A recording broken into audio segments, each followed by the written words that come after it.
Sejam bem-vindos, muito boa noite, obrigado pela participação de vocês. Nós estamos iniciando aqui mais um evento, mais um webinar no Genealogia na Prática. Queremos agradecer aí o Daniel Firmino, que sempre está nos ajudando aí com as conferências. Ele que já falou para a gente aqui mais vezes, pelo menos umas 2 ou 3 vezes, né, Daniel?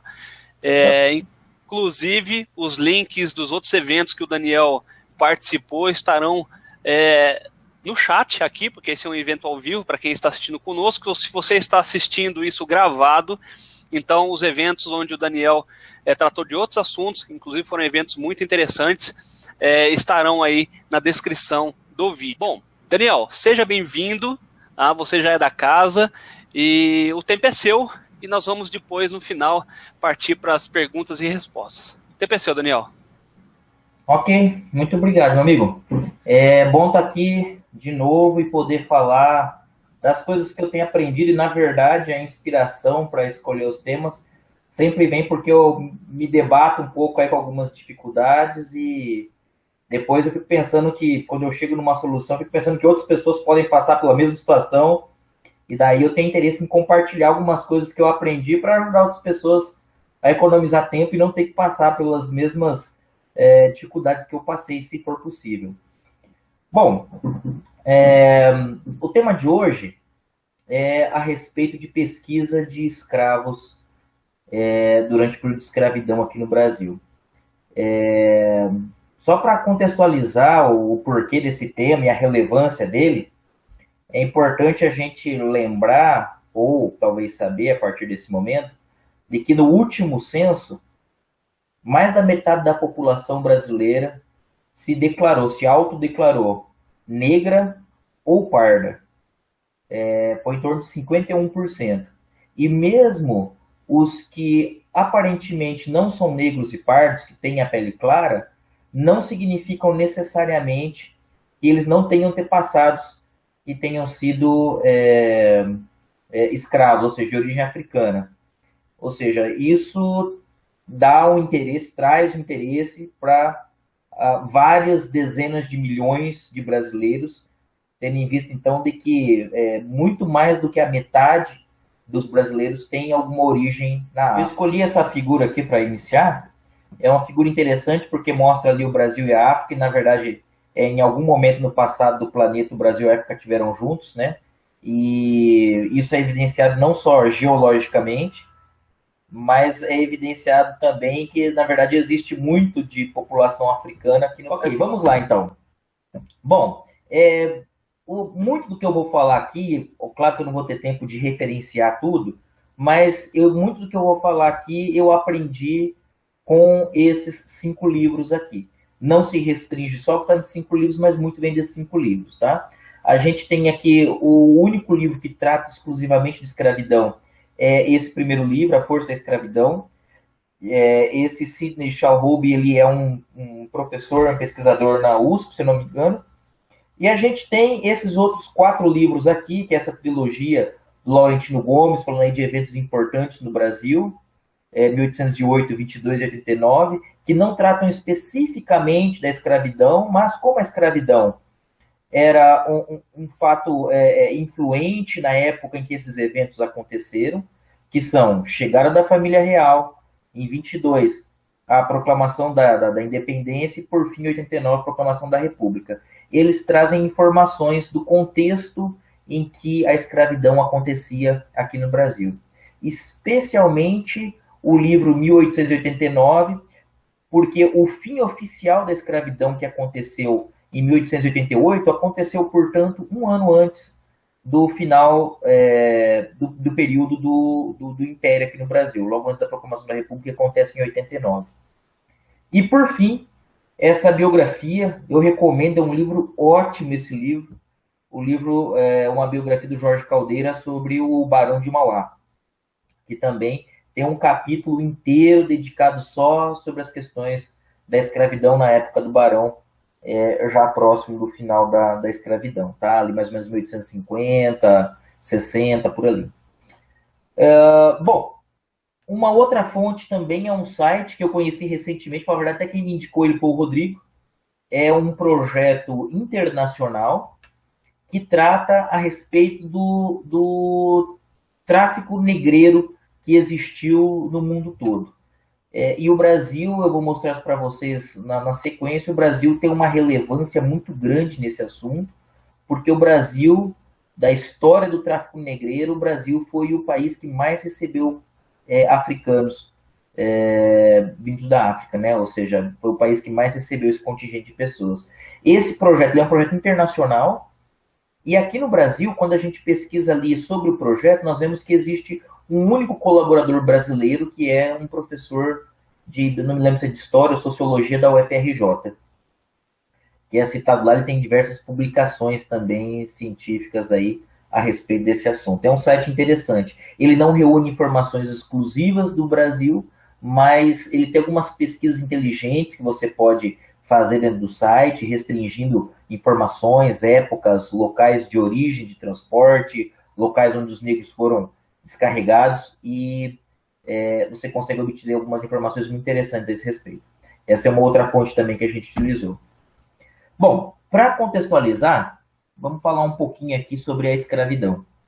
A primeira coisa é a seguinte: a escravidão ela é muito anterior aos fatos que a gente sempre ouve falar e aprendeu na escola, de se trazer africanos lá do continente da África para cá para o Brasil. O que eu mostro aqui ao lado, essa figura, ela é uma reprodução, é um facsimile de um papiro que foi encontrado numas catacumbas no Egito, e que foi feito há mais de 4.000 anos atrás. E justamente essa pessoa pintada de preto aqui, na descrição do facsimile, é identificado como um escravo que servia nas cortes do faraó do Egito. Isso há 4.000 anos atrás. A Bíblia, por sua vez, e aqui eu estou falando da Bíblia no sentido histórico dela, não estou falando no sentido religioso, mas a Bíblia, por algumas vezes, ela cita, inclusive, a existência de escravos em época correlata e até posterior. A gente pode se lembrar de um fato bíblico bem conhecido, que é quando o José, que foi conhecido depois como José do Egito, ele é vendido como um escravo pelos irmãos dele. Ou seja, tudo isso mostra que a questão da escravidão é uma coisa muito antiga. E isso perpetuou na África e em outros locais por muito tempo. Fazia parte da cultura de várias nações que existiam na África. Quem eram as pessoas que eram escravizadas? Ou seja, a invenção da escravidão não foi dos europeus.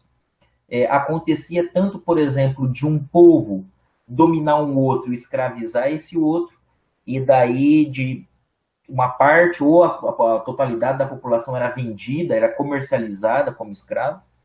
Como também acontecia, por exemplo, de determinadas pessoas que cometiam determinados crimes, delitos dentro de uma sociedade, o castigo delas não era a prisão, mas era ser vendida como um escravo.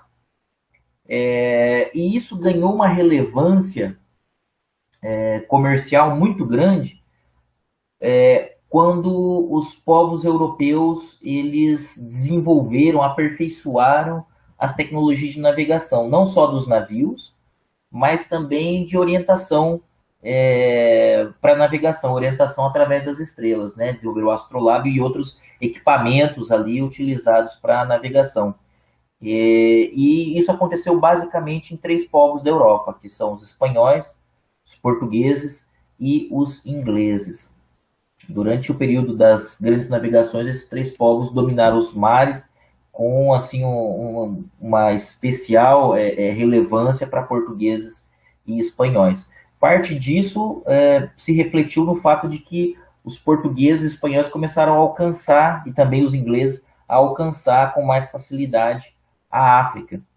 E como existia essa intenção, então, de comercialização de escravos, começou, então, a haver então, uma junção de interesses entre lá os povos africanos que queriam vender pessoas que estavam escravizadas, quanto também dos europeus que, em época recente, haviam descoberto aqui a América, e havia já tido uma experiência, especialmente aqui no Brasil, com a tentativa de escravizar os índios para o trabalho, e essa experiência ela se mostrou não muito eficiente, não teve o sucesso imaginado pelos portugueses. Então teve a ideia então de trazer então as pessoas que eram escravas lá na África, que eram compradas lá para serem trazidas aqui para o Brasil para trabalhar aqui.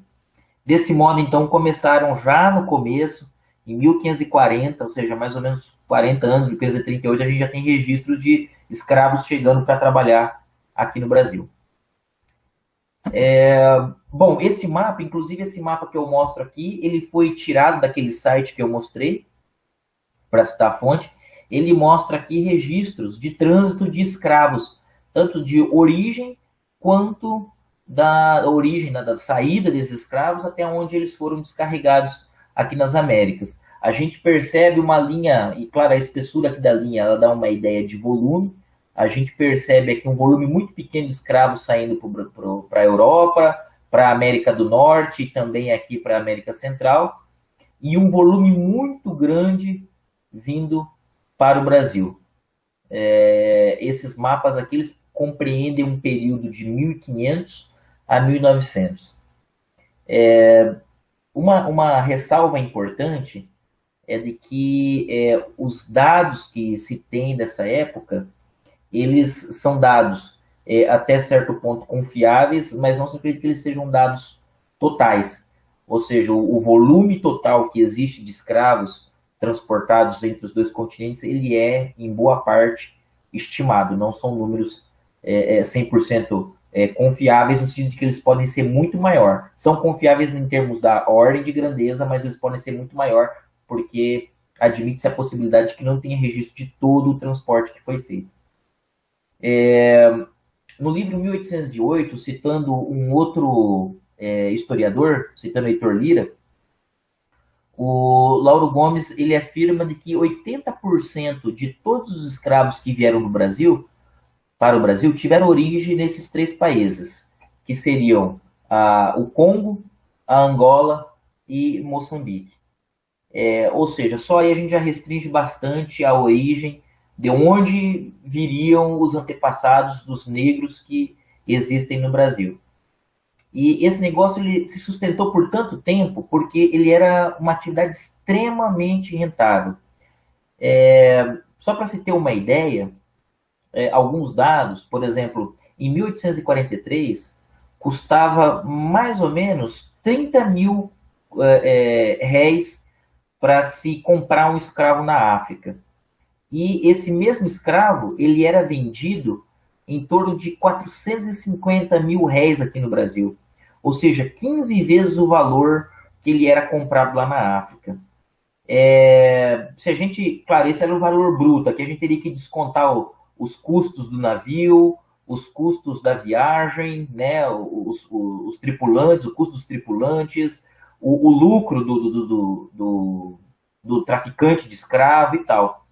Como uma estimativa assim bem a favor da segurança, sem ser muito otimista, dava conta de que cada viagem daria um lucro de 50% a 60%, mais ou menos, um lucro líquido. E isso duraria mais ou menos 4 meses, o período entre o navio sair daqui do Brasil, aportar na África, pegar os escravos e voltar para cá de volta.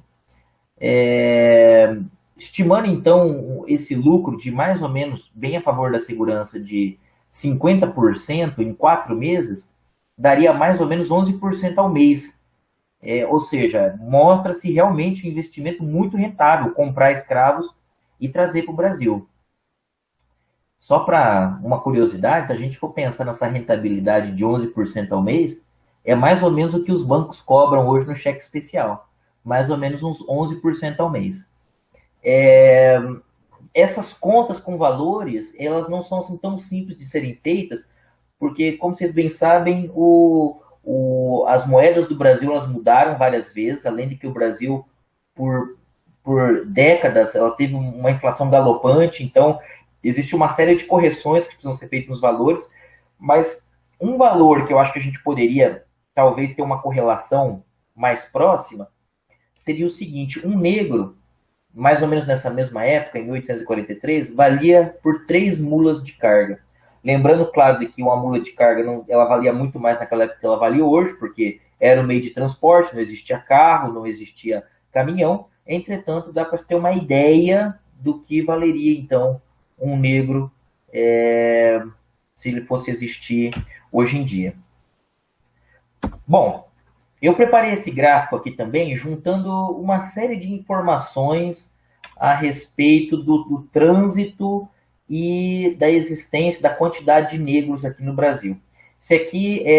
Essa linha azul, ela mostra a população total do Brasil, desde o descobrimento, e aqui a gente tem 3 linhas, e as linhas não estão contínuas em toda a extensão do gráfico, porque faltam dados, mas eu gostaria de chamar principalmente a atenção para essa linha cian, azul claro, e essa linha vermelha. Essa linha cian é a população total do Brasil, e essa linha vermelha é a quantidade de negros escravos do Brasil.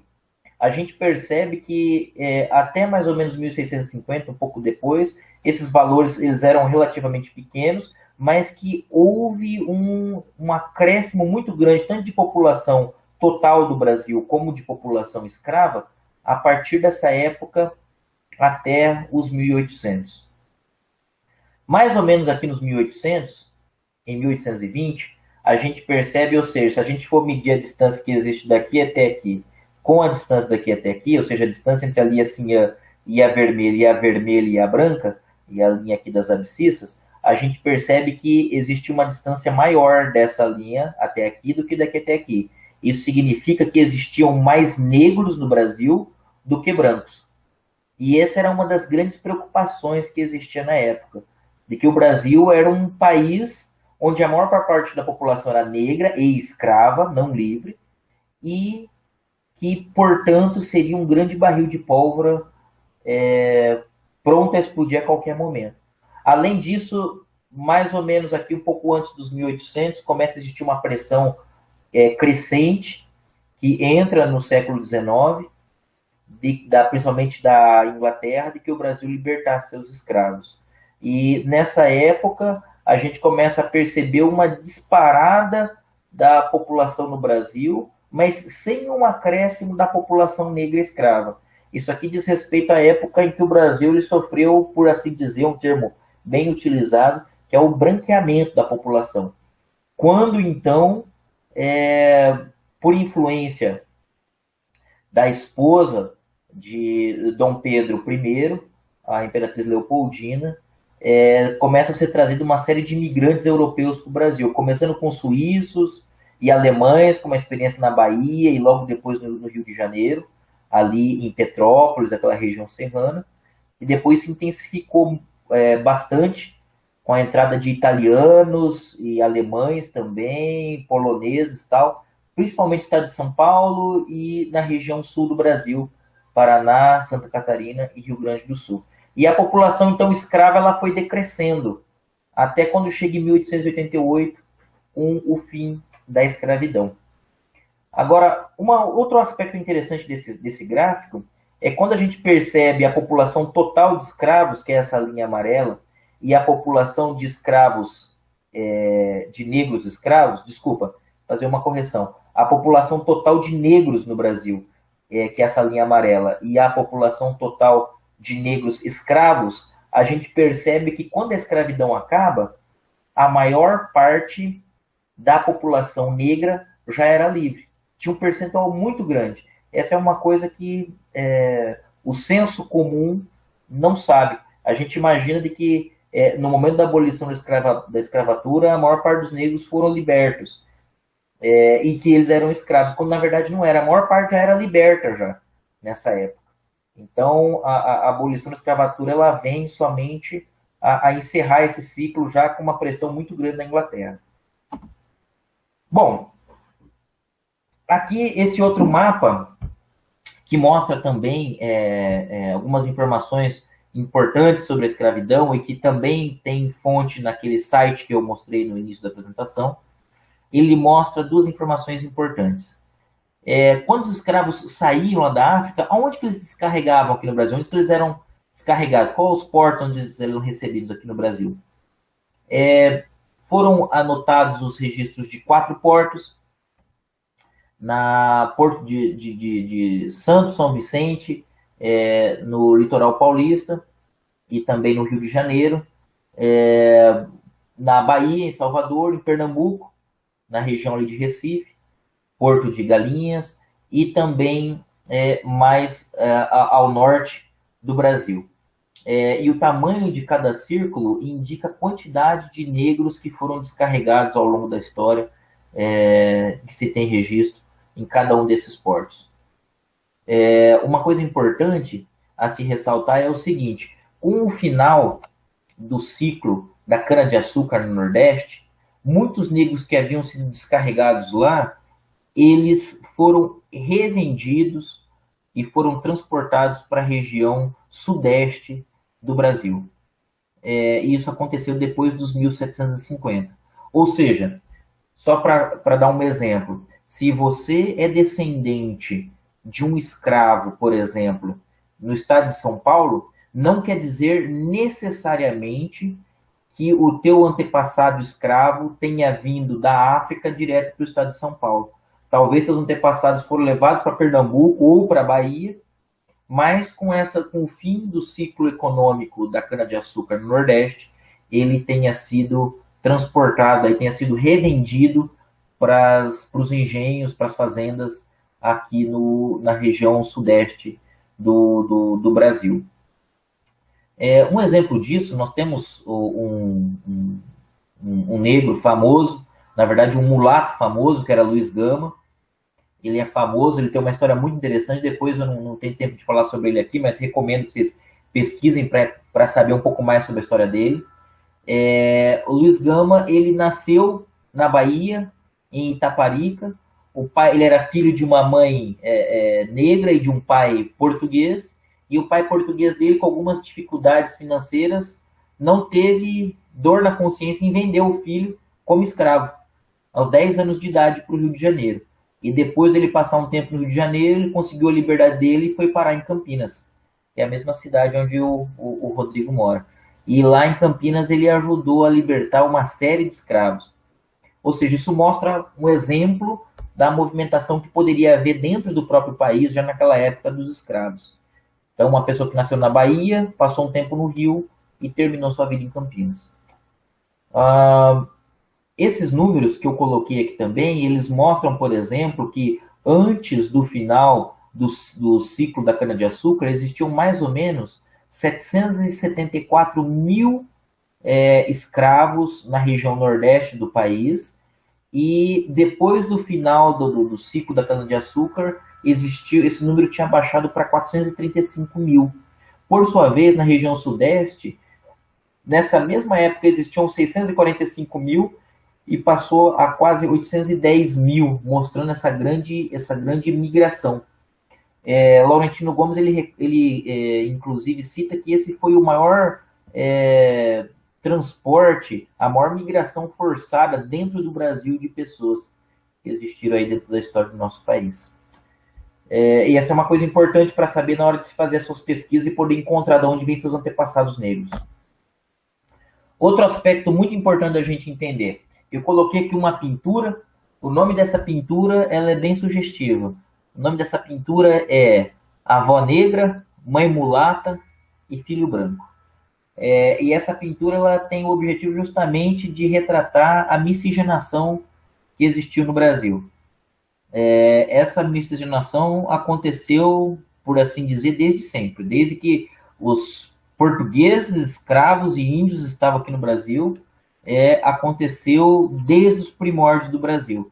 Apesar do Brasil ainda hoje em dia ser um país racista, em grande parte essa miscigenação ela sempre ocorreu. E os motivos eles são identificados basicamente como 2. O primeiro é de que os portugueses, já em sua origem, eles eram um povo, em certa medida, miscigenados. Especialmente na época em que os árabes habitavam na Península Ibérica, já existiram casamentos, e não poucos, entre portugueses e árabes, né, os mouros.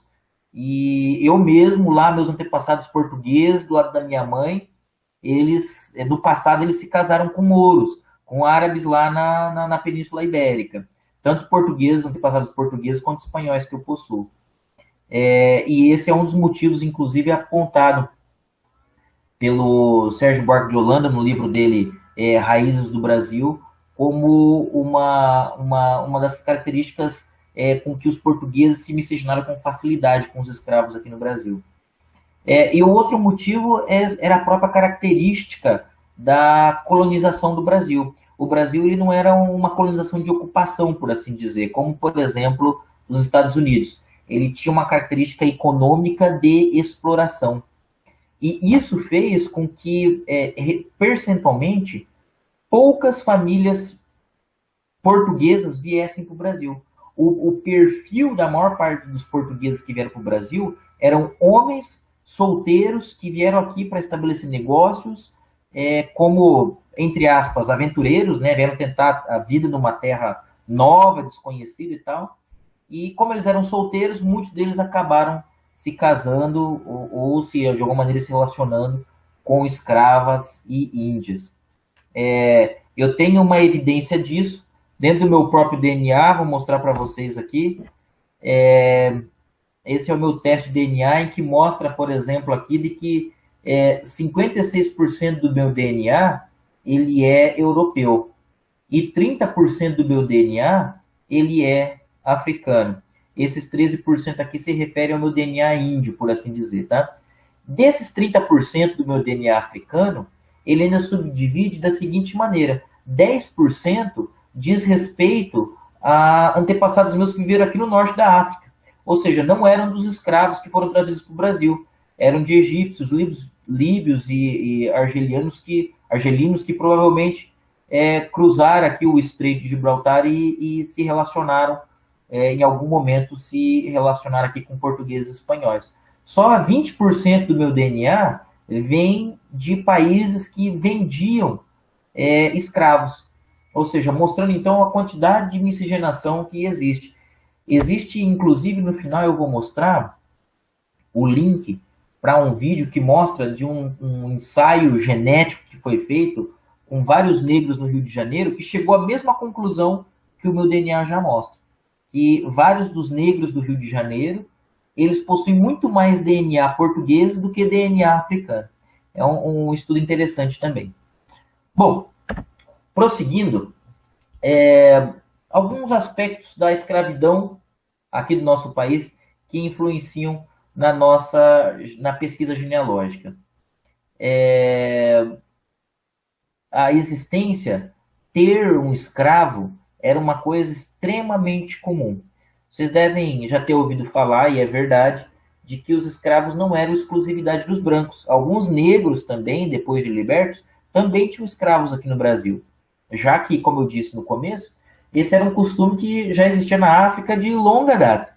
Então não era estranho para eles também ter escravos aqui no Brasil. Os próprios negros também tinham escravos no Brasil. Mas, obviamente, até por uma questão social, por conta do custo do escravo, quem mais tinha escravos eram os brancos.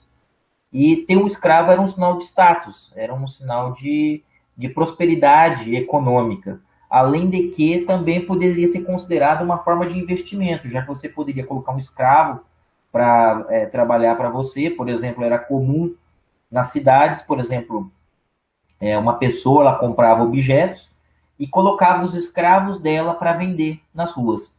E ao final do dia eles traziam o dinheiro para o seu senhor. Ou uma outra possibilidade seria uma pessoa alugar um escravo para uma outra pessoa que estaria precisando de trabalho. Um escravo de trabalhador assim, bem braçal, sem nenhuma especialização, ele, em dias de hoje, um dia de trabalho de um negro sem nenhuma especialização corresponderia mais ou menos a R$30. Se esse negro tivesse algum tipo de especialização, ele fosse um ferreiro, ou soubesse desenvolver algum tipo de atividade mais específica, como tocar algum instrumento, por exemplo, ele for alugado para tocar algum instrumento, animar uma festa, alguma coisa assim, o aluguel dele valia um pouco mais. Portanto, era financeiramente viável para a maior parte das famílias de classe média, não precisava ser extremamente rica, ter um escravo, ou seja, os pequenos comerciantes, alguns profissionais liberais, era viável, ou seja, a maior parte das pessoas tinham escravos, especialmente nas cidades como Rio de Janeiro, cidades maiores. Um outro aspecto importante para a genealogia, dentro das fazendas, como a fazenda exigia muita mão de obra, existia uma quantidade de escravos relativamente grande em cada fazenda. Era um chamado de plantel, né? E daí o mais comum era de que esses escravos, quando eles se casassem com pessoas, com outros escravos dentro da própria fazenda. Não era comum o escravo de uma fazenda casar com um escravo de outra fazenda, ou o escravo da fazenda casar com o escravo da cidade. Geralmente os casamentos aconteciam dentro da própria fazenda. A exceção disso é, por exemplo, imagina uma família, como eu já citei anteriormente, uma família de classe média que queria demonstrar alguma ostentação, alguma posse, que tivesse um escravo ou dois escravos. Obviamente não tinha como esse escravo casar com alguém da própria, que fosse de propriedade do próprio senhor dele. Então, muitas vezes, escravos acabavam se relacionando com escravos de outras casas, e muitas vezes nasciam filhos, já que eles não poderiam viver juntos, né, porque cada um morava numa casa, servia a um senhor diferente, filhos naturais de pais ignorados ou desconhecidos. Essa é uma característica importante também para a gente entender, e isso acontece especialmente na cidade, para a gente entender na hora de fazer essa pesquisa genealógica. Bom, tendo todas as ferramentas em mãos, será que eu consigo, fazendo minha pesquisa, chegar até meus antepassados lá na África, identificar geração por geração, como muitas vezes a gente vê pessoas que descendem de italianos, de portugueses ou de outros povos, aí, principalmente europeus ou asiáticos, que fazem pesquisas e identificam várias e várias gerações, e chegam mesmo lá no continente europeu, por exemplo, e mesmo lá continuam com as pesquisas, e chegam até o ano de 1400, 1500. É possível fazer isso com escravos? É possível, mas é muito difícil, é muito difícil. Sugestivamente eu coloquei essa figura em que nós temos aqui um quebra-cabeça sendo montado, mas nós não temos todas as peças e não sabemos exatamente como elas se encaixam. Então, a gente consegue ter um panorama geral e descobrir algumas informações importantes. E a fonte das informações importantes são todas essas que eu alistei aqui, e eu vou abordar cada uma delas separadamente. Registros católicos, histórias familiares, comunidades quilombolas, registros civis, DNA, testamentos, livros de cemitério e história local e do Brasil. Bom, algumas peculiaridades da pesquisa de escravos, alguns pontos positivos, né? Já falei de tanta coisa que dificulta a pesquisa, mas tem coisa positiva aqui também. Uma das peculiaridades, uma das coisas boas de se pesquisar escravo, é que o seguinte, os portugueses, eles tinham um hábito, que inclusive eles trouxeram para o Brasil, e não faz tanto tempo assim que deixou de existir. Quando os portugueses eles davam o nome para os seus filhos, qual que era o hábito, na maior parte das vezes? Por exemplo, se eu chamo João da Silva e a minha mulher chama Maria de Oliveira, muitas vezes, quando um filho nascia, eu batizava ele somente com o primeiro nome. E quando esse filho se tornasse adulto, daí ele ia escolher que sobrenome que ele ia ter. Poderia escolher o sobrenome do pai, o meu sobrenome, ou o sobrenome da minha esposa, ou nenhum dos dois. Esse filho poderia ter o sobrenome de quem batizou ele, dos padrinhos, de tios, de qualquer pessoa. E isso dificulta sobremaneira a pesquisa de português. Isso acontece várias vezes nos meus antepassados portugueses. Os escravos não. Os escravos, eles mantinham o sobrenome que eles recebiam, porque o sobrenome que eles recebiam era um ou mais de um sobrenome do proprietário dele. Então, por exemplo, se eu fosse um proprietário de escravos e eu chamasse João da Silva, os meus escravos teriam o mesmo sobrenome que eu. E isso, os filhos dele teriam também sobrenome, os netos, e assim aconteceria. Esse é um ponto positivo. Agora, um ponto negativo. Se o meu escravo tinha o mesmo sobrenome que eu, quando ele era vendido, ele trocava de sobrenome. Ele recebia daí o novo sobrenome do novo dono dele. Outro ponto positivo, que facilita a pesquisa, que pode facilitar a pesquisa de escravos. Muitos registros, vamos chamar assim de civis, como eu não estou me referindo aqui a cartório, estou me referindo, por exemplo, registros de polícia que se encontram nos arquivos públicos, livros de sepultamento em cemitério, mesmo livros religiosos da Igreja Católica, eles apontam qual é a origem, o país de origem dos escravos, especialmente se aquele escravo ele é o próprio imigrante, é quem veio da África, ou ele é filho do imigrante. É bem comum existir a seguinte denominação. Então, por exemplo, num livro, por exemplo, de polícia, fazer a menção de que um escravo, um negro, foi preso, apontado o crime dele, e, por exemplo, o escravo, por exemplo, chamado João, da nação, e daí, depois de nação, é dito a origem dele. Da nação Moçambique, ou da nação de Angola, alguma coisa assim. E uma outra característica que ajuda é de que entre os escravos existia uma endogamia muito grande. Mesmo depois que eles eram libertos, mesmo depois do final da escravidão, em 88, continuou essa endogamia, esse casamento entre parentes. E eu tenho exemplos práticos disso na minha genealogia de escravos. E não preciso ir muito longe. Por exemplo, meus avós, eles eram primos de segundo grau. Os pais dos meus avós eram, no caso, uma das minhas avós, bisavós maternos e do meu bisavô paterno, também eram primos em primeiro grau. E isso acontece muitas vezes na minha família, na minha linhagem africana. Então, essa é uma coisa que facilita também essa ligação. Quais que são alguns pontos negativos? Aconteceu com o final da escravidão que o imperador ele mandou que fossem destruídos todos os registros comerciais e civis que evidenciavam o regime escravocrata no Brasil. Muito pouca coisa sobrou de documentos anteriores a essa época. Então, esse é um problema. A gente tem a nossa fonte de pesquisa é reduzida nesse sentido. Aconteceu também que depois do final da escravidão, uma parte dos negros que viviam no Brasil, especialmente os que tinham acabado de chegar da África, que era os próprios imigrantes ou primeira geração, acabou voltando para a própria África. Naquele site que eu já mostrei para vocês no início da apresentação, existem algumas estimativas separadas por país de escravos que deixaram o Brasil e voltaram para a África. Se você, então, é descendente de um desses escravos, a sua genealogia vai se dificultar um pouco, porque justamente pelo fato dele ter voltado para a África. Ou seja, a gente tem ali um corte, uma linha de corte nos registros para essa pessoa. Aconteceu também de, muitas vezes, os registros de nascimento de crianças, de batismo de crianças de escravos, eles apontarem somente o nome da mãe da criança e o nome do dono da mãe da criança e daquela criança.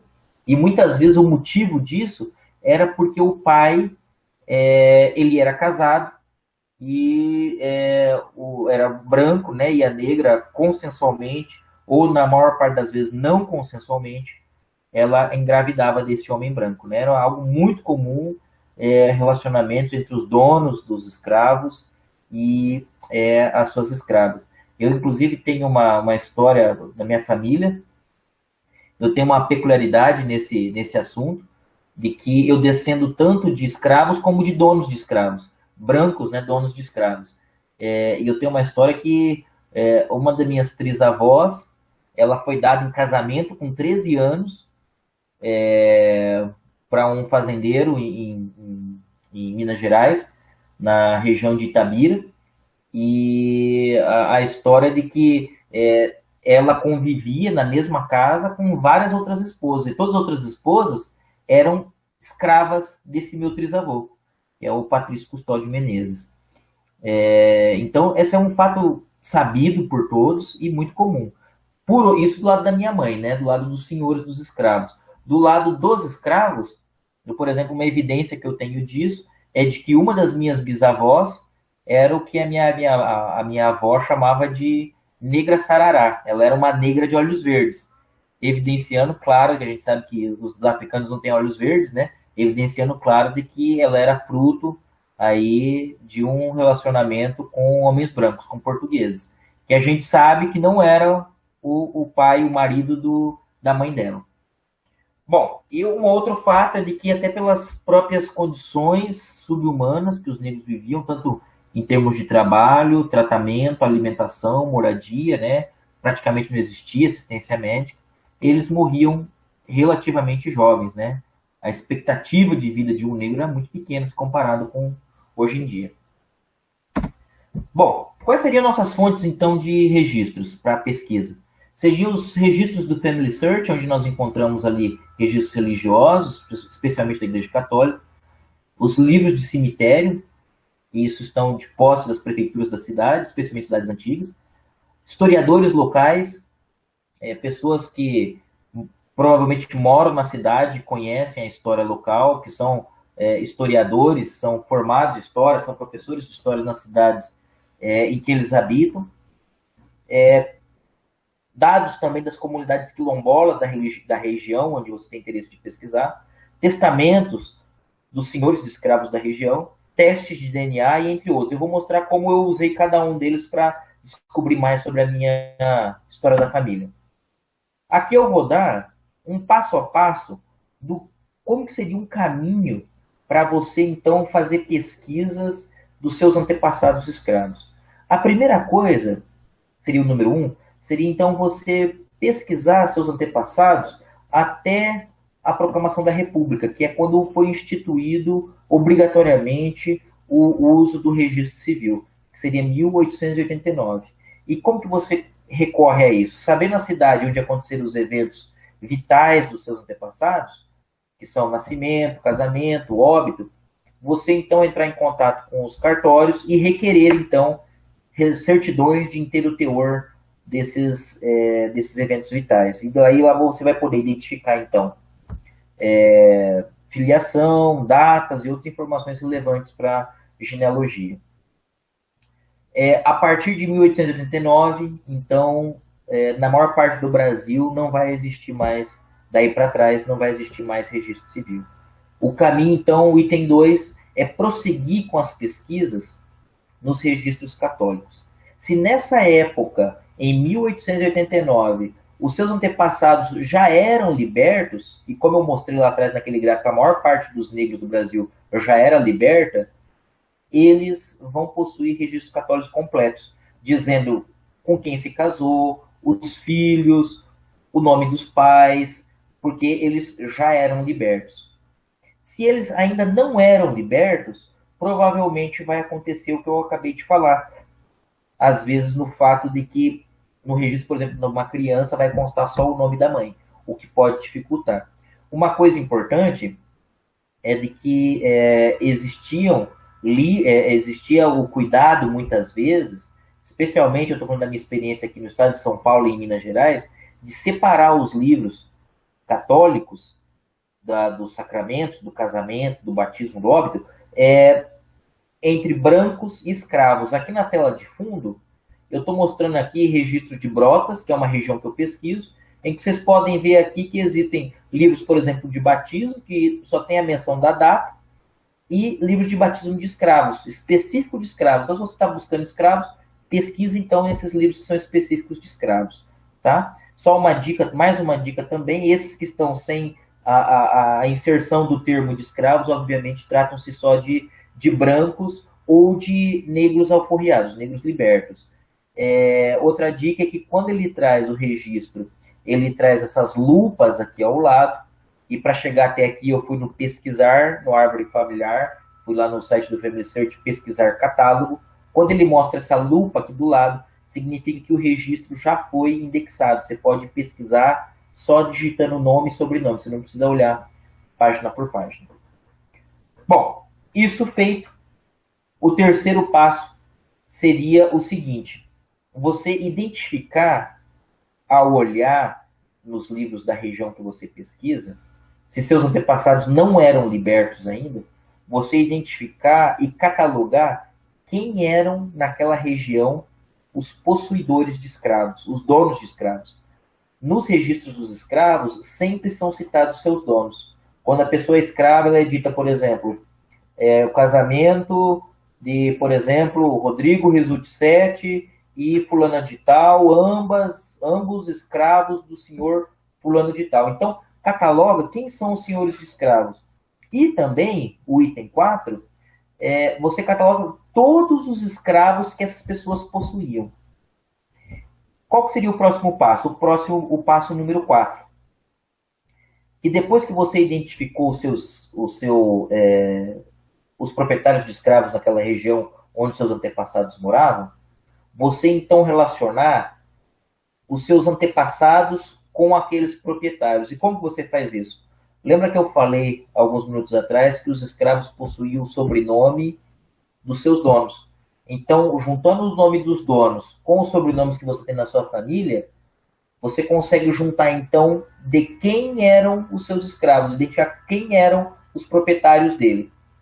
Sabendo isso, sabendo, então, que os seus escravos, seus antepassados pertenciam a determinado dono, e sabendo também de que, via de regra, o casamento dos escravos aconteciam dentro da própria fazenda a que eles pertenciam, você começa a colocar alguma luz sobre quem casou com quem e quem era filho de quem dentre os escravos daquele plantel, daquela fazenda.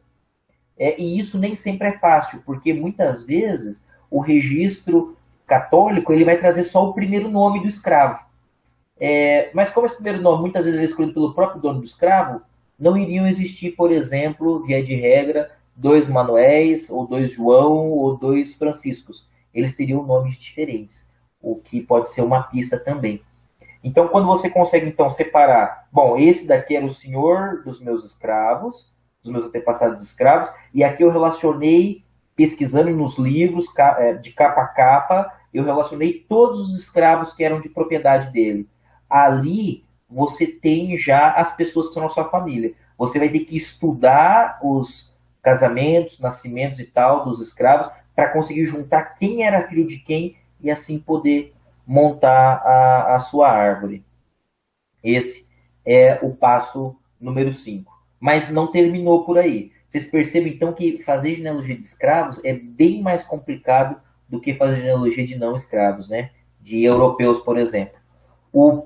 Continuando, o próximo passo da pesquisa seria o seguinte. Muitas vezes, quando esse proprietário de escravos morre, como era uma pessoa com alguma posse, ele tem um testamento. E esses testamentos, muitas vezes, estão nos arquivos públicos dos estados. Uma outra possibilidade é você, então, encontrar o testamento desse dono dos teus antepassados para verificar se no testamento ele fez menção a algum escravo. Posteriormente, eu vou mostrar que esse foi o meu caso. Quando eu encontrei os donos dos meus antepassados escravos e verifiquei qual era, então, encontrei o testamento dessa pessoa, eu vi que ele citou alguns antepassados meus lá por nome, porque no testamento ele doou parte dos escravos dele, e ele dizia, ó, meu escravo fulano de tal, que eu sabia que era um antepassado meu, eu dou para, sei lá, João da Silva. O meu outro escravo fulano de tal, que eu também sabia que era da minha família, eu deixo para o meu filho João. E por aí vai. Uma outra possibilidade ainda, continuando, é você pesquisar no livro de sepultamento do cemitério da cidade. Isso quando possível. Por exemplo, eu tenho uma parte dos meus antepassados brancos, eles estão na cidade de Capivari, perto de Campinas. Então, eu fui até lá para fotografar o livro de registros de sepultamento da cidade. E eu notei que lá, apesar de eu não estar procurando escravos naquela região, eu estava pesquisando a minha parte de antepassados brancos, existiam muitos negros sepultados naquele lugar e que era inclusive declarado quem era o dono dele e também qual que era a origem desse africano, a origem dele do país na África. E isso eu coloco uma particularidade aqui, uma exceção, e que é da minha própria experiência. Nos meus antepassados escravos, eles vêm de Minas Gerais, e pra vocês terem uma ideia, a situação era tão precária de que, por exemplo, bisavós meus foram enterrados sem nem possuir um registro de óbito, foram enterrados no quintal da casa deles. Eu tenho um bisavó minha que está enterrado no quintal de um tio-avô meu. Ele me levou, lá, tua bisavó está aqui, me levou alguns passos da casa dele, é um cemitério de 2 lápides, é a minha bisavó e uma filha dela. Sem registro civil, sem nada disso. Então, obviamente, nessa situação que eu falei agora, não vale, tá? De consultar o livro de sepultamento. Mas se eles estavam na cidade maior, o que eu falei, então, funciona. Bom, uma outra possibilidade, e que ajuda também, é você pesquisar quais são as comunidades quilombolas da região da onde seus antepassados moravam. Essas comunidades quilombolas, hoje em dia, são reconhecidas até por lei, e elas têm por costume guardar a história e a tradição daquela comunidade quilombola. Provavelmente lá você não vai encontrar registros com nomes de pessoas, a não ser dos principais fundadores, mas se você entende a história da formação daquele quilombo, você consegue talvez esclarecer algumas dúvidas sobre a época e a situação dos seus antepassados naquela região. Como os meus antepassados escravos eu pesquiso na região lá do estado de Minas Gerais, eu sei que Minas Gerais tem um mapa numa determinada secretaria do estado. Se você colocar no Google comunidades quilombolas em Minas Gerais, você vai ter um mapa identificando as comunidades quilombolas reconhecidas no estado inteiro, o que pode facilitar também. Eu usei isso na minha pesquisa. Você também pode juntar histórias da tua família com os fatos que você está descobrindo. Por exemplo, eu sabia já que quando acabou a escravidão, meus antepassados já eram libertos. E como que eu sabia disso? Através das entrevistas que eu fiz com a minha avó, que já é falecida, ela sabia que nem os pais, nem os avós dela que ela conheciam eram escravos. E isso a gente já está na época da escravidão. Ou seja, então por aí eu já sabia que meus antepassados, em 1889, quando terminou a escravidão, eles já eram libertos. E a outra dica que eu dou é a seguinte: à medida que você for descobrir todas essas coisas, vá lá no árvore familiar e registre isso, escreva lá essas informações nas posições das pessoas que você está pesquisando, para que isso fique registrado para as próximas gerações.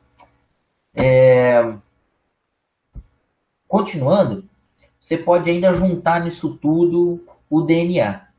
E como que funciona isso? Existe uma série de empresas que fazem teste de DNA, e com essas empresas você pode então saber as origens principais dos seus antepassados lá na África. Além disso, essas empresas elas trazem os chamados matches, que são pessoas que compartilham DNA com você, ou seja, que você possui um DNA semelhante com essa pessoa, que parte do seu DNA combina com o DNA dessa pessoa. E considerando, por exemplo, de que você é resultado do DNA dos seus antepassados, você vai ter mais DNA da origem em que você tenha mais ancestrais daquele país. Então, por exemplo, se a maior parte dos seus antepassados vieram, por exemplo, do Congo, você vai ter uma parte de DNA maior do Congo, mas não quer dizer que você é 100% do Congo. Você pode entrar em contato com essas pessoas através desses bancos de dados. Inclusive, tem um vídeo que eu já fiz aqui para o Genealogia na Prática, explicando a esse respeito. Se vocês procurarem no canal do Genealogia na Prática no YouTube, vocês podem encontrar explicando isso melhor. E as empresas que existem são o Family Tree DNA, que foi onde eu fiz. Se você tiver resultados do Family Tree DNA, você pode carregar gratuitamente no MyHeritage e ele vai dar uma nova leitura dos seus dados, que não necessariamente vão bater com o Family Tree DNA. Eu estou achando até que o MyHeritage está mais abrangente. E existe um outro site que se especializou em DNA de negros, chamado African Ancestry, que eu não conheço, mas já li alguma coisa deles a respeito, em que eles conseguem identificar até provavelmente a tribo da África, da onde seus principais antepassados vieram. Obviamente eu não estou fazendo propaganda de nenhum deles. Acho que quem quiser fazer, precisa fazer uma pesquisa, ver a relação custo-benefício para poder escolher o melhor. Mas existem esses três aí que eu sugiro vocês pesquisarem. Só falar um pouquinho da minha experiência sobre o que eu fiz aplicando tudo isso que eu falei para vocês e como que eu obtive resultado.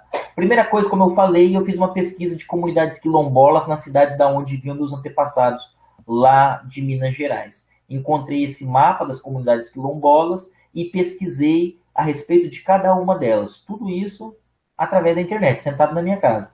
Pesquisei sobre a história, as origens, quando que se formou, as características e tudo isso.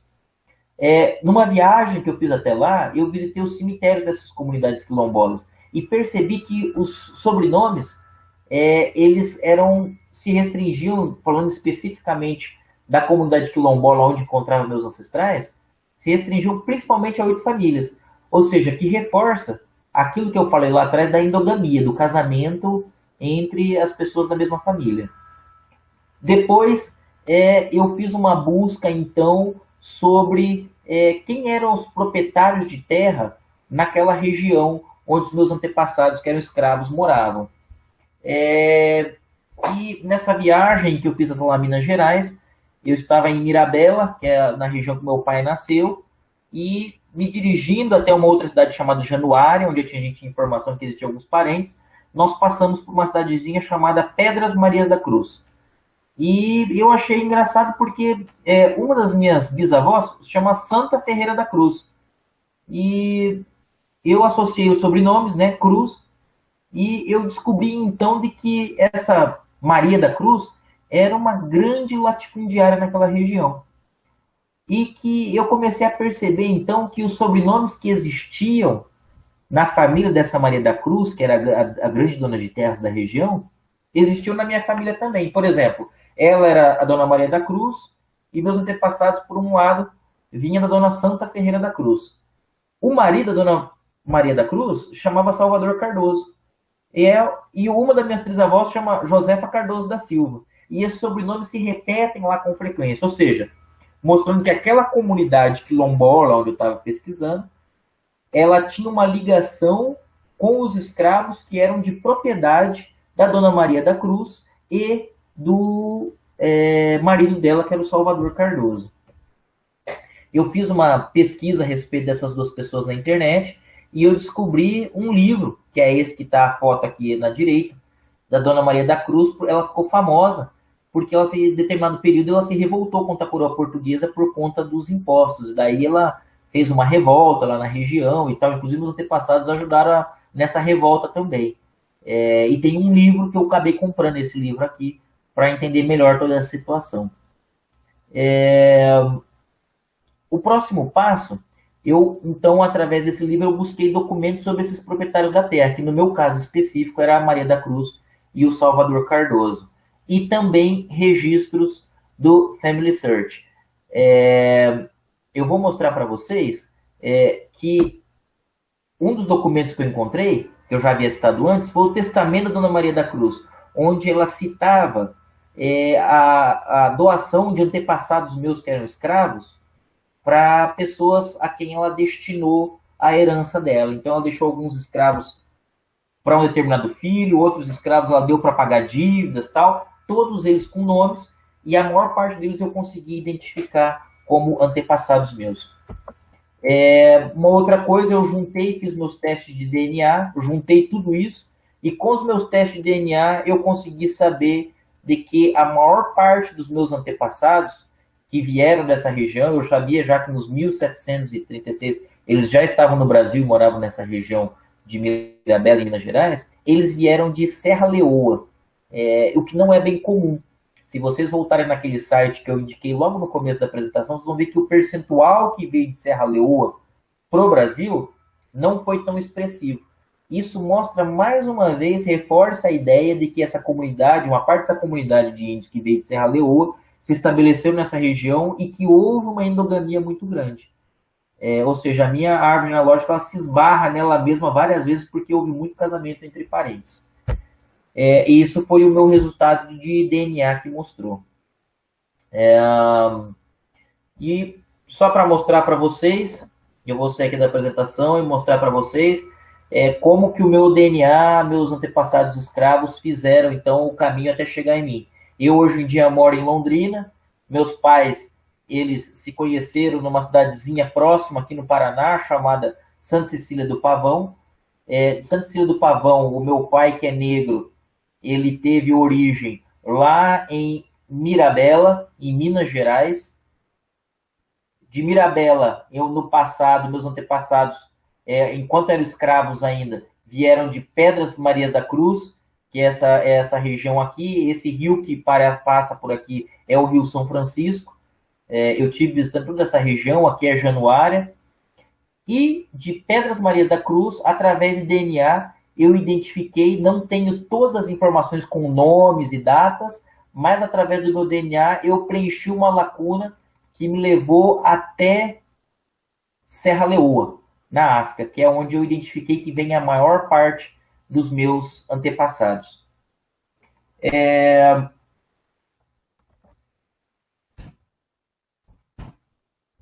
Para continuar aprendendo, eu sugiro como sugestões um vídeo que foi muito inspirador para mim, que apareceu no canal History e também na Globo, passou algum tempo atrás, uma série chamada Raízes, que conta a história do Kunta Kinte. É uma história que tem muito a ver não só com a África, com antepassados africanos, mas com a história da família, com a sua identidade, quem você é pelos seus antepassados. Eu gostei muito. Existe um vídeo no YouTube, se você digitar exatamente o que está escrito aqui, ó, fantástico, matéria sobre as origens africanas, é um vídeo bastante interessante. E um outro que também está no YouTube, que se você digitar exatamente isso, ó, Brasil, DNA, África, documentário completo, gostou, compartilhe, você vai chegar nesse documentário também, que mostra a experiência de alguns brasileiros que, através de DNA, de história, conseguiram se ligar com as suas origens na África. Tá? São vídeos bastante inspiradores e que eu gostei bastante e recomendo vocês assistirem para se interarem melhor. Bom, e por fim, desejo boas pesquisas a todos. Eu sei por experiência própria que não é fácil passar por algumas barreiras nessa pesquisa de escravos, mas esse foi o caminho, passo a passo que eu fiz e que me trouxe bons resultados, muito mais do que eu havia evoluído até então. Como não existe, pelo menos eu não conheço até hoje, uma metodologia para pesquisar escravos no Brasil, eu sugiro essa que eu fiz e que deu algum resultado. Gostei demais, fiz algumas anotações aqui e gostaria de fazer algumas perguntas para você a partir de agora, tá bom? E o pessoal que está nos assistindo aí através do YouTube, fiquem à vontade também para continuar fazendo perguntas, para fazerem seus comentários, e eu vou ser a ponte entre vocês e o Daniel aqui. Vamos lá. O Daniel, olha só, embora os registros comerciais da compra e venda desses escravos tenham sido destruídos, como você mesmo mencionou, se fosse possível encontrar algum desses registros perdidos por aí, quais eram, na realidade, esses registros, como que eles eram arquivados e onde eles eram arquivados para se manter esse controle aí de compra e venda? Tá certo. Deixa eu só fazer um pequeno comentário que eu não fiz lá na apresentação. Por que esses registros foram destruídos? A gente sabe que, mesmo depois que a Inglaterra, ela, vamos dizer assim, proibiu o Brasil de importar escravos, essa trazida de escravos para o Brasil continuou por um tempo. Aliás, é daí que vem o nome de tráfico negreiro, né? Existe aquela coisa também que, não sei se a maior parte das pessoas sabe, mas, por exemplo, o Porto de Galinhas, lá em Pernambuco, ele recebeu esse nome justamente porque ele era um porto clandestino de trazida de escravos, né? Então, para disfarçar, ele era chamado de que chegaram algumas galinhas, vamos descarregar as galinhas aqui, as galinhas da Angola, né? Então, eram os escravos que estavam sendo para lá. Então, como era uma coisa ilegal, mas que o governo do Brasil fazia vista grossa porque trazia bons dividendos para o governo, esses registros foram destruídos. O que existir, se existir, está nos arquivos públicos, especialmente nos lugares onde esses escravos entravam, que seriam lá no Recife, no Pernambuco, Arquivo Público do Estado de Pernambuco, São Paulo e Rio de Janeiro. Tá ok? Existem assim, algumas informações, assim, mas que é muito, como que eu posso dizer, muito pontual. Arquivo Público também vai ter algumas informações dos arquivos de polícia. Negro que era preso por, entre aspas, fazer vadiagem, por uma série de outros motivos e que foi feito o registro disso. Algumas vezes é citado se o negro ele era originário da África, é citado da onde que ele era, e isso é dado como exemplo naquele primeiro livro que eu citei, do Sidney Shelby, ou de quem ele pertencia também. Maravilha, tranquilo. Inclusive quero fazer um adendo aí, uma informação meio fora do contexto aí, mas teremos novidades, inclusive aqui no Genealogia na Prática, a respeito da digitalização do arquivo público do estado, dos dois estados, na realidade, de Pernambuco, que tem a ver muito aí com o que você falou, e também da Paraíba, tá bom? Bem legal isso mesmo. Legal. Inclusive da Arquidiocese de Olinda e Recife. Então acompanhe o site lá do Genealogia na Prática. Ótimo. Ô Daniel, bom, esses escravos, eles vinham e depois de algum tempo você mencionou que eventualmente eles voltavam também, depois de livres, eles voltavam para o continente africano. Existia, mesmo quando eles vinham através do tráfico de escravos, existia algum registro de entrada e também depois a saída desses escravos desse continente aqui, ou do Brasil? Existia com fins comerciais somente. Uma coisa interessante é o seguinte, aquele site que eu mostrei logo no começo, ele tem uma relação de nomes de escravos que voltaram do Brasil para a África, principalmente com o final da escravidão. Mas o que acontece? Se você não sabe, não consegue chegar até o teu antepassado africano mais distante, não adianta muito você saber o nome dos escravos que foram para a África. Então, assim, eu sugeriria você seguir na tua genealogia até o ponto que você não consegue mais informação nenhuma e então pesquisar na lista dos escravos que voltaram para a África se você encontra o teu antepassado lá. E se ele voltou para a África, é muito provável, mas muito provável que ele tenha voltado para o mesmo país da onde ele veio. Tá? Então daí você consegue, na verdade, matar dois coelhos, né? Você consegue encontrar não só a ida dele para a África, mas saber também de que país que ele veio originalmente lá na África. Maravilha. Agora falando um pouquinho sobre esse negócio de DNA, esse é um assunto muito atual, e nós falamos recentemente, o primeiro evento que nós fizemos aqui sobre teste de DNA, essa coisa toda de genealogia genética, foi inclusive com você, que foi muito bom mesmo, teve uma visualização bem interessante lá no canal, embora os nossos vídeos não sejam monetizados, mas a gente acompanha essas estatísticas, já mencionei inclusive isso para você, né, Daniel?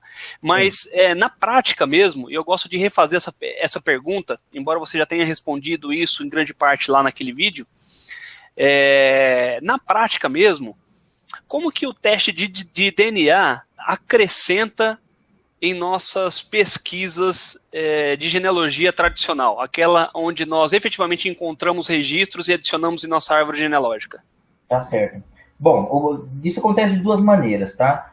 A primeira maneira é de uma condição assim mais qualitativa, vamos chamar assim, de que você consegue mapear as origens do teu DNA. Por exemplo, eu descobri que a maior parte dos meus antepassados africanos, eles vêm da Serra Leoa. E eu não tinha essa percepção. Até porque quando a gente estuda lá os percentuais de escravos que saíram da África, a gente vê que a maior parte vieram de outros lugares. Um percentual pequeno veio de Serra Leoa. E eu, obviamente, não achava que eu estava nesse percentual pequeno. Eu achava que eu estava no grande grupo. Então, essa é uma informação, assim, qualitativa. Agora, uma informação, assim, que vem realmente para somar, vamos usar o termo, assim, quantitativamente, é de que você tem a possibilidade de encontrar pessoas que também tenham feito testes de DNA que compartilham o mesmo ancestral com você. E a pesquisa genealógica, obviamente, se a pessoa fez um teste de DNA, é porque ela também é interessada em genealogia. A pesquisa genealógica ela é muito acelerada quando as pesquisas são compartilhadas. Quando você, como uma coxa de retalho, quando você descobre uma parte da coxa de retalho, só que talvez do outro lado do mundo alguém também está fazendo uma pesquisa e vocês conseguem se juntar. Nesses bancos de dados, onde a genealogia, onde você consegue juntar e encontrar pessoas que possuem pedaços de DNA semelhante ao teu e, portanto, compartilham ancestrais comuns, muitas vezes existe o contato do e-mail dessa pessoa. Então, você pode procurar essa pessoa, falar da sua genealogia, os dados que você já tem, mostrar, ó, eu compartilho o mesmo ancestral com você e tal. Alguns sites, por exemplo, como o MyHeritage, ele estima até pelo tamanho de DNA que você compartilha, qual que é o grau de parentesco que você tem com aquela pessoa, ou seja, quantas gerações você está distante daquela pessoa, e assim vocês poderem se juntar e trabalharem juntos, porque informações que talvez você não tenha, uma outra pessoa pode ter. Ou ainda uma outra possibilidade também, é de que, obviamente, quando os escravos eram vendidos, e aqui eu estou fazendo uma referência somente a escravos, não se respeitavam essas questões de família. Vamos vender a família inteira para o Brasil. Às vezes você tem, por exemplo, um sobrinho do teu antepassado escravo que foi lá para as Antilhas, ou que foi lá, por exemplo, para os Estados Unidos, entende? Então você consegue espraiar a tua árvore genealógica, se lá também existe alguém que fez o teste, que também está fazendo pesquisas, desse modo também, que fica uma coisa muito bacana, muito bonita, para falar a verdade. Maravilha.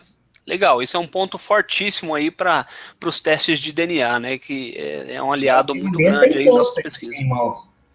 É, isso aí. Você mencionou agora, do meio para o final da sua apresentação, Daniel, que em alguns casos havia registros eclesiásticos em livros separados para esses eventos aí dos escravos, né? Esses Exato. livros, até para informação do pessoal, eles recebiam nomes diferentes ou havia uma anotação que indicava que, não no registro em si, mas na capa do livro, no índice, que indicava que aquele grupo de registros na realidade, um grupo de registros de escravos? Sim. O que que acontece?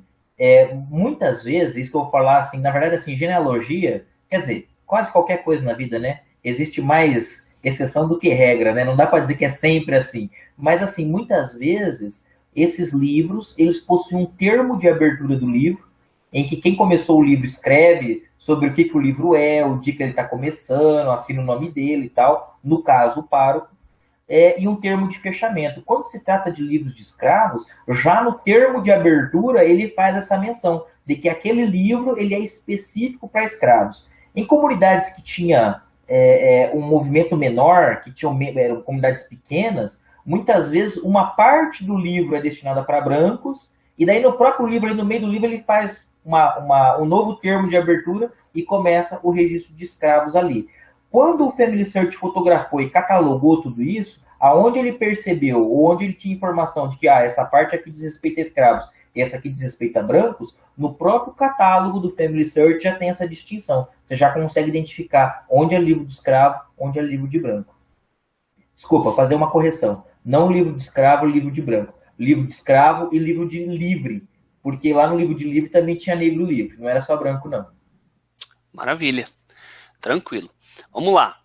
Bom, nós sabemos aí que no nosso Brasilzão aqui é possível encontrar aí alguns cemitérios, digamos assim, não oficiais. Você mencionou, inclusive, que a sua trisavó, se não me falha a memória, a sua bisavó, enfim, ela foi enterrada ali em um local atrás da casa de um outro parente seu, alguma coisa assim, né? Isso mesmo. Então, levando em consideração essas informações aí, existem também alguns cemitérios não oficiais, digamos, mas que são conhecidos como cemitérios de escravos? Sim, existem vários disso daí. Alguns deles estão sendo tombados pela, pelo governo. A gente tem, inclusive, eu não vou me recordar o nome, mas há não muito tempo atrás, depois de talvez alguns anos atrás, uma família foi fazer uma reforma no Rio de Janeiro, isso aí virou fato notório, e num casarão que eles compraram, e enquanto escavavam, descobriram uma série de ossos lá, e descobriram que aquilo lá era, na verdade, um cemitério de escravos.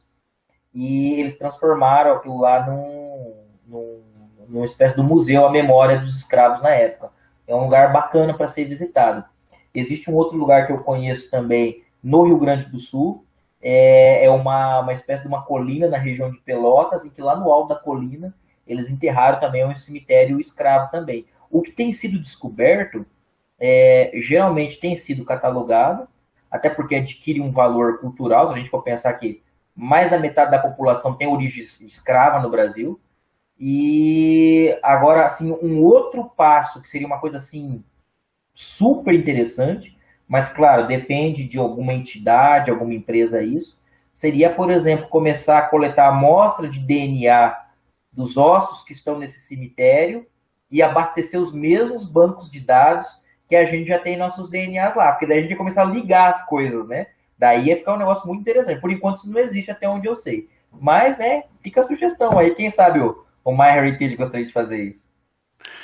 Fica a dica aí, né? O pessoal costuma assistir aí os vídeos posteriormente, até por conta do fuso horário aí, depois eu sei, porque depois eles acabam comentando. Exatamente. Legal. Agora, não existe nenhum local aí na web, ou então em algum lugar, mesmo que físico, esse catálogo, esse registro desses cemitérios aí espalhados pelo Brasil, não, né? Eu desconheço. O que eu já pesquisei foi colocando na internet, no Google mesmo. Eu não conheço um lugar que centralize informações a respeito de todos eles. Legal. Ok.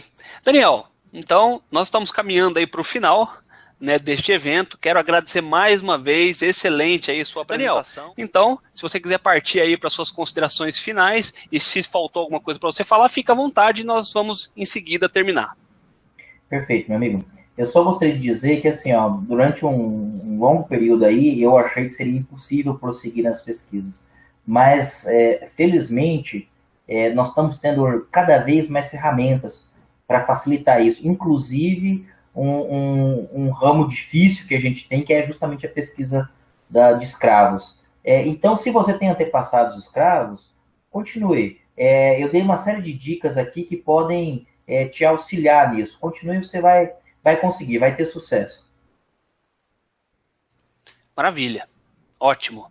Pessoal, um último aviso, antes de nós encerrarmos essa transmissão de fato, quero lembrar que amanhã tem um evento programado, um webinar, e como tal ele é online e gratuito também, este promovido pelo Family Search, onde vai ser falado a respeito dessas mudanças que aconteceram, que estão acontecendo na virada desse mês aí, em relação aos microfilmes. Eles não são mais enviados para os centros de história da família, e amanhã um dos gerentes do Family Search, o Marcelo, ele vai estar, que é um dos responsáveis pelos CHFs no Brasil, ele vai falar a respeito desse assunto.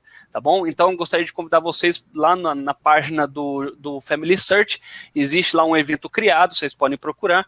E, por favor, participem, porque vai ser muito interessante. Independente de qual seja o seu interesse com os microfilmes, e também não é um evento exclusivo para membros da Igreja Mórmon, então participem, porque isso nos ajuda a saber como que o Family Search vai administrar esses registros para nós aqui para frente, tá bom? Eu mesmo particularmente tenho um monte de perguntas, algumas pessoas que vão participar conosco também já tem um batalhão de perguntas, e a sua presença lá vai ser muito interessante. Danielzão, obrigado, amigão, parceirão como sempre, uma boa noite para você, um bom domingo amanhã, bom descanso e uma boa semana para vocês. Pessoal, um abraço.